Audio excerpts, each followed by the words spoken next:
Good morning. I'm Jasmine Anderson. Happening today, jury selection expected in the second trial of a Patchogue nurse charged in the killing of an anti-gang activist from Brentwood.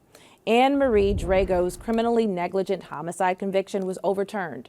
She's accused of intentionally running down Evelyn Rodriguez with her car in 2018. Nearly a dozen elderly Elmont co-op residents are still homeless after Friday's flooding. We were with the seniors yesterday at a shelter at New Hyde Park Memorial High School. They were sleeping on cots on the school's basketball court. 86-year-old Jan Thompson told us she's grateful for the help from the Red Cross. At least we're inside. You know, there are people who are outside on the street or wherever. And I'm grateful that, you know, we were saved, let's say, from having to have no place to be. The Westover Gardens complex residents were displaced when flooding damaged the building's electrical system. Officials say it will likely be a couple of weeks before all the residents are allowed to return. Another delay in the rollout of the new electric LIRR trains. Alfonso Castillo has the story you'll see only in Newsday. How rare is it to catch one of the new Long Island Railroad M9 electric trains? So rare that commuters have come up with a nickname for them. They call them the unicorns. And if you're waiting for many more unicorns to be added to the Long Island Railroad's fleet, you're going to be waiting a while. 4 years after the first M9 trains rolled out in September of 2019, the LIRR is still waiting on the last of the 202 new cars to arrive. The railroad had been targeting this month to have all the new trains in service, but is now acknowledging they won't be here until sometime in 2024, more than 4 years late. It's the latest frustration for LIRR commuters all too familiar with train delays. They're raising prices of tickets and stuff. I would assume that would help them, you know, speed up the process of getting these new trains out, but apparently not. With their bright LED lights, electric outlets at every row, and push-button doors, the 172 M9s already in service as of July have been a hit among LIRR commuters lucky enough to catch one. Have you been on one of these new trains? If you're on one, you'll know it. No, I can't say I have. I've been kind of just stuck to old reliable since I was like 14. The LIRR has blamed the delays on poor workmanship on the part of the new train's manufacturer, Kawasaki Rail, which did not respond to requests for comment. Meanwhile, the LIRR's fleet of about 1,100 electric cars remained stretched thin, especially after the railroad added many trains to its schedule with the opening of Grand Central Madison in February. Well, I mean, every car helps, right? I mean, every car helps. But the LIRR has even dusted off its 1980s-era M3 trains, known for their wood grain walls and red and blue seats held together by duct tape. All the trains are rusty, no foam plugs. We need to remove those completely. You see this train right here? Right. It is not one of the new ones. It is not one of the new ones, as you can see. We need new trains. We need to get it going. Well, don't miss yours. I got to get on mine. In Mineola, Alfonso Castillo for NewsdayTV. Read more about the new train delay on Newsday.com. Click Get More below the NewsdayTV video box. Former President Trump is in New York City today for the start of his civil fraud trial. Trump says he will be in a Manhattan courtroom for the start of his trial.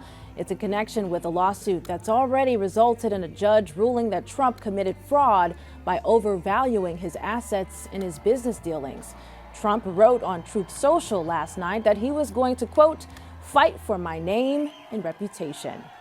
Thousands taking steps on Long Island to end pancreatic cancer. Steve Langford was at the annual Lust Garden Walk at Jones Beach.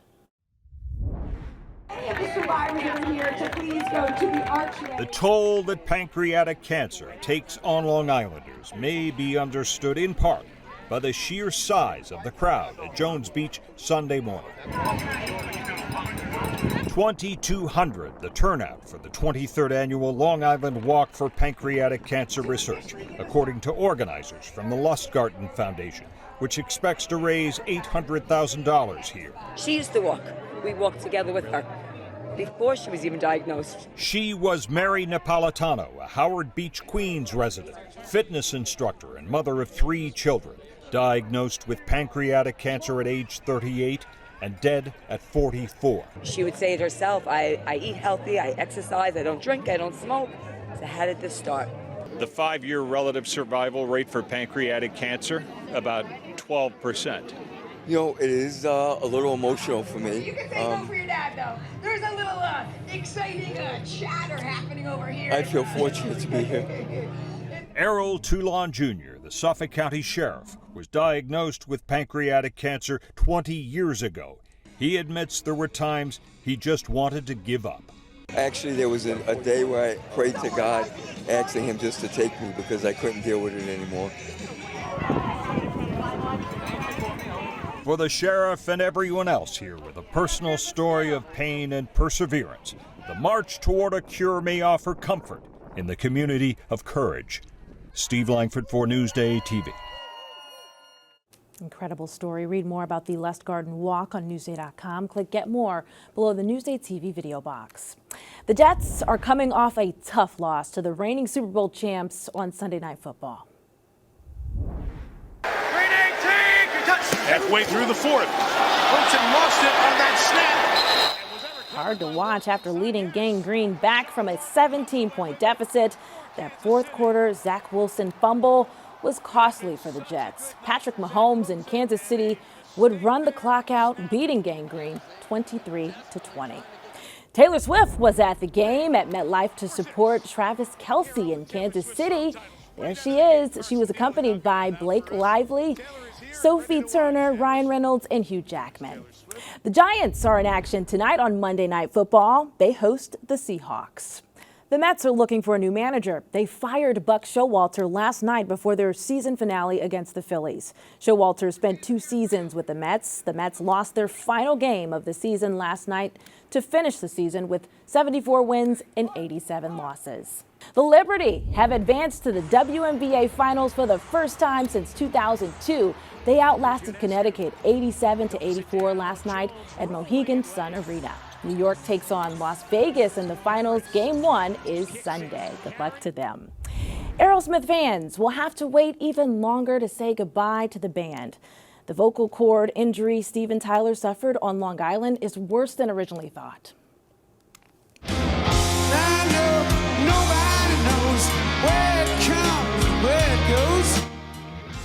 In a statement, the band says Tyler actually fractured his larynx during the September show at UBS Arena.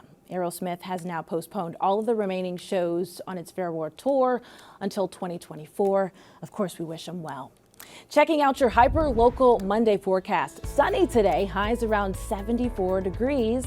Cooler tonight, temperatures falling into the 50s. As for tomorrow, partly cloudy, highs around 78 degrees. A look at your 7-day forecast coming up. Island weather is brought to you by Home Tax Saver, PTRC Incorporated.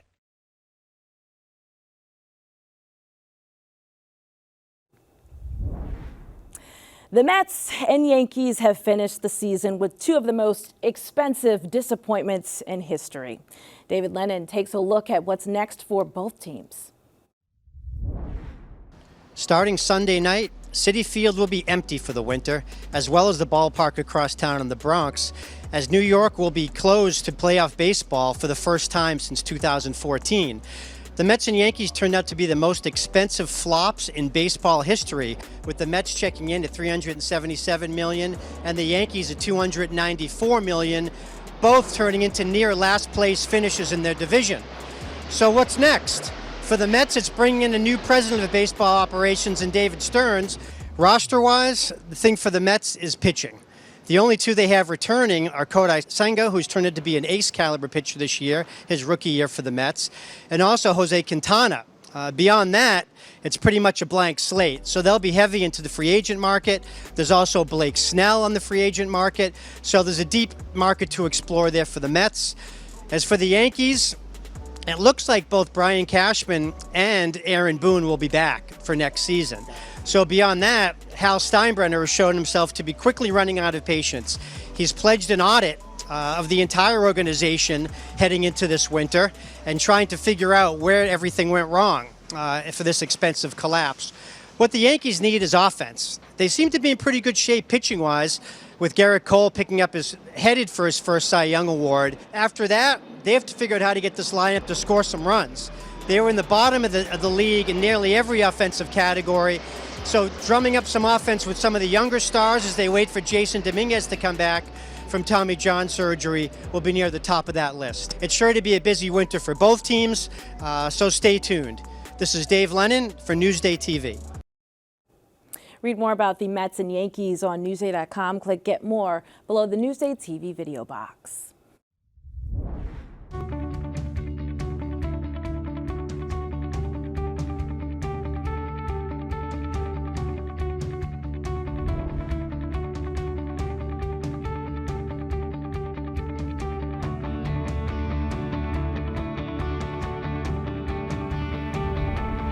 Coffee, shopping, and a historical new walking tour. Macy Eglund takes us to Bellport in today's Destination Downtown.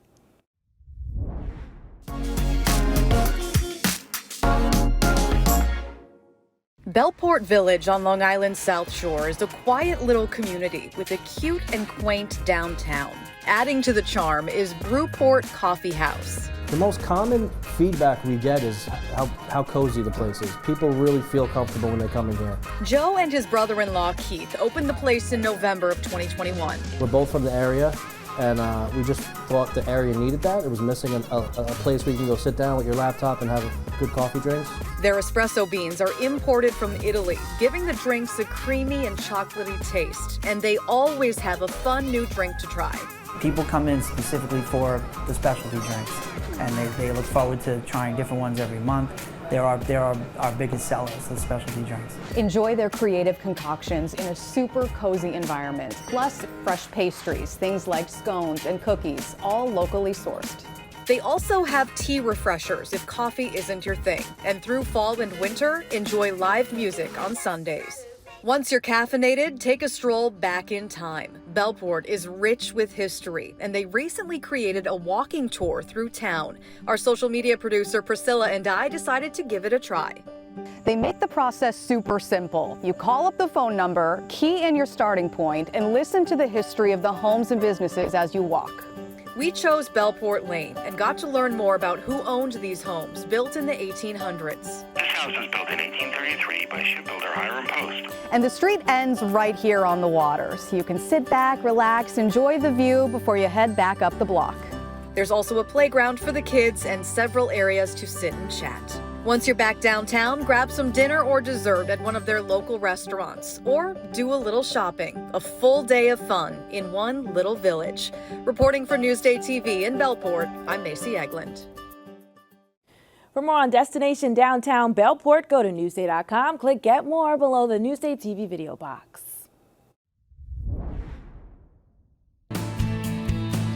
Working in journalism, I think you experience the world in a really different way than people in other professions do.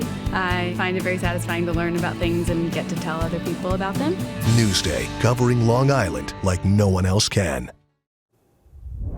I'm Jasmine Anderson. Happy Monday. Thanks for watching. We'll leave you with a look at your hyperlocal 7-day forecast.